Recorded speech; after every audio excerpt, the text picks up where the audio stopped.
The Vanishing of Ethan Carter is exactly why reviews can be so tricky in their typical form. To give a game like this a straight up score may not do the game justice in my opinion, mostly because of how the game will be based on the player and the way they go about the game. Sure, you can go about any other game in a different manner and a different playstyle, but the game will also guide you, whether it be directly or indirectly, on the way you go about things. That's not the case with The Vanishing of Ethan Carter. You are at your own mercy, whether you see the elements that will carry you in the experience or not. It's so dependent on the user in that even if you consider the idea of grabbing a walkthrough, it still can be a different experience altogether, and whether or not you find the elements that you want from the game can be a problem in and of itself. So the real question is, does the allure of beauty of The Vanishing of Ethan Carter do enough to warrant getting lost in its wonderful scenery of the world?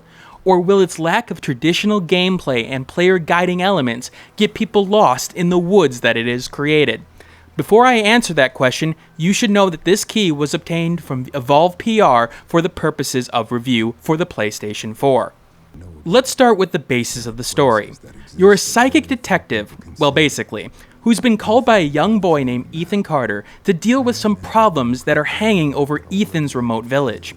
It's unclear what exactly is going on at first, as it almost seems like the town has been deserted, but it's clear that there are supernatural elements at work here, and your job is to piece them together with what has happened in addition to finding Ethan and attempting to deal with what is plaguing this village.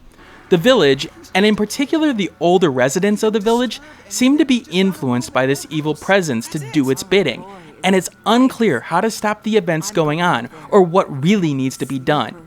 You'll need to search high and low to find clues of the happenings that have preceded you, and find out if Ethan is right in believing that something is afoul in the village that he has been raised in.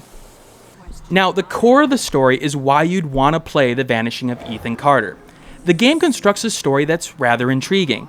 The idea of this supernatural element that is given enough information behind it to really intrigue the average player in terms of wondering what is truly behind the evil that is inhabiting this world, that the astronauts, the developers, have constructed. What's fantastic is that they understood how to really do a good supernatural story well. You don't give enough information about the abomination that's inflicting pain and chaos on everything around it, but you give just enough. That's where the horror elements usually fail on some of these stories. You want to give enough for the player to fill in the holes with really what truly makes the player scared, and The Vanishing of Ethan Carter does that particularly well. Overall, you learn little pieces to understand what Ethan is really going through, and the twists and turns along the way with the story will want you to find the next piece of the puzzle and captivates you in that sense. But of course, let's talk a little bit about the gameplay, because this is what is going to cause real division on whether or not the game is worth your time. People call this a walking simulator, and I can understand exactly what they are talking about when they use that term. But I never thought the term was particularly useful. You can call a lot of things a walking simulator when it comes down to it, in my opinion. It doesn't do the game justice in terms of its main focus on the gameplay and what you're expected to do in essence. I would call this more of a detective game. Your job is to lay over the environment, look for clues, and hints on what exactly is going on in the world, without a lot of information to work off of. The game initially warns you of the fact that it doesn't hold your hand, and it's 100% correct on that. You can skip over a vast amount of the 10 scenarios that are core to the experience without a second thought at the time. And when it comes to clues for these scenarios, they're really not there. You may have to go off the beaten path to find them, or complete other elements before you're able to go any further with them. Now, the puzzles as referenced are rather simple, and that's if you can really call them puzzles. You may have to reconstruct a scene of what has happened in your absence, or find an object to place in the right place. But when it comes to the idea of putting things together in a puzzle-like fashion, it's rather simple in gameplay mechanics. Too simple, in fact. While I like the elements of the detective guessing what clues mean and all that's happening when finding an item, the lack of actual detective work is where I think the game suffers. I felt less about being the detective puzzling things together, and more like a chauffeur for the detective who was figuring things out for him. I do wish for a little bit more complication from the puzzle elements of the game, even if there were moments that did work, like the maze with the miner that you had to avoid, while finding the spirits of those who have passed on. And the core gameplay is going to be really hit or miss with people. Now, I admit, before I even realized the game and what it was doing, I had found the first scenario in question, but didn't even actually realize it. So I just continued on. In fact, I was scared to go off the beaten path because of it. It may have not been the best scenario to start the player on, considering that it didn't set a good tone for exploration that the game needed. Or maybe that was the point. But I was very cautious going forward from that point on, and that was a little bit of a problem because I needed not to be cautious, because it wouldn't hurt me like I thought it would. This is specifically referring to the traps of the first scenario. If you're not into games that don't give you any direction at all, The Vanishing of Ethan Carter is certainly not a game for you. I admit, I had to take a look at a walkthrough for elements that I missed along the way, and there were several significant ones. Now, unlike other games of this type, I will say that going to a walkthrough on this one doesn't necessarily hurt the game too hard in terms of the enjoyment and the experience. It sometimes finds a little bit of a gathering point in terms of understanding your thoughts, and you may only need one scenario to understand what the game is really truly going for at that point. Understanding that, hey, wait a minute, I am supposed to do that. So, even if you need a walkthrough, I don't necessarily think it hurts the overall game experience like I would with something else in this genre. Now, in terms of the game's presentation, it's one of the most gorgeous games that you've probably seen on this channel, especially if you consider the studio is not a AAA developer. You can get lost in its scenery, just taking in the sights and looking at the foliage on the ground, wandering through the plants and grass while just taking it all in. I admit, graphics to me are not a big part of games when it comes down to it. It's nice to have a pretty looking game, of course, but in the end, it's the gameplay that really needs to carry it, regardless of whether or not I'm looking at a work of art. But The Vanishing of Ethan Carter did make me stop and say, man, this looks fantastic, and really appreciate the work that was put in to moving the game to the Unreal 4 engine. It's the small details that really bring the game to light when it comes down to it, and that goes with the sound and music design as well. You feel the sense of being alone in this world, with some somber tones, but just being able to hear your footsteps as you take in the environment and move along the bushes and the trees. However, I want to circle back on something here because it's important to note that I like the story here. However, there is something that could have made the story even better. Where my problem with Ethan Carter lies more so is something that may be considered a strength from other people's perspective. The lack of context for the world that has been created. This is again where things get tricky.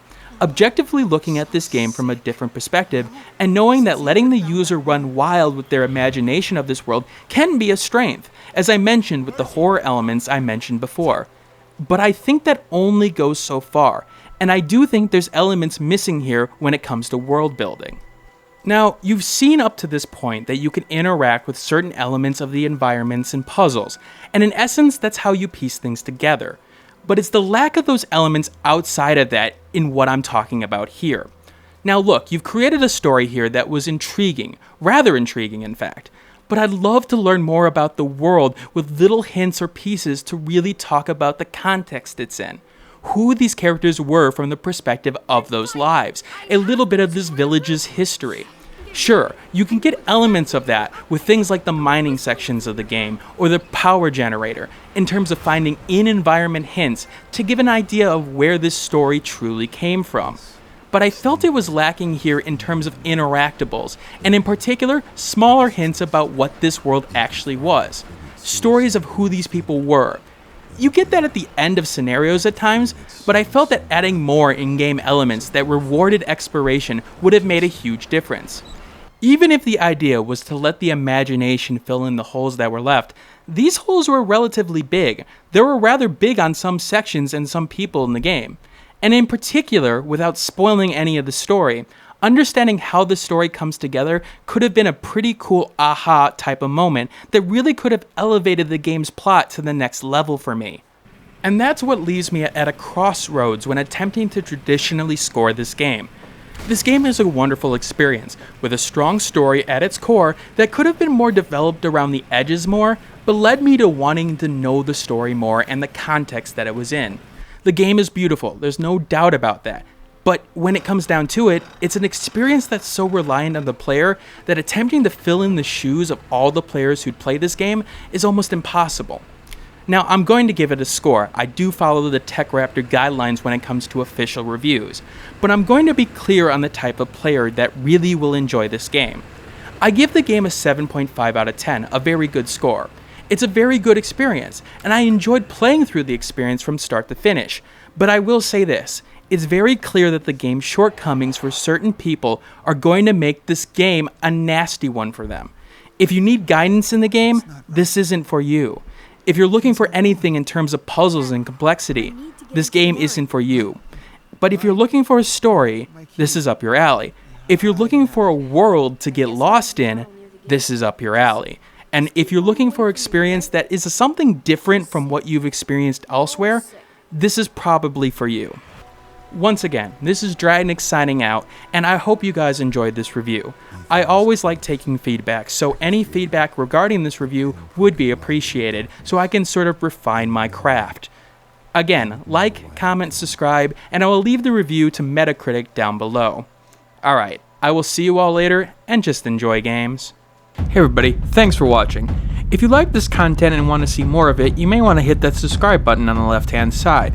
If you like this video and want to see more of this content, take a look at this video on the left hand side as well. And if you've missed my last video, take a look at the right hand side. Once again, thanks for watching, and keep on gaming.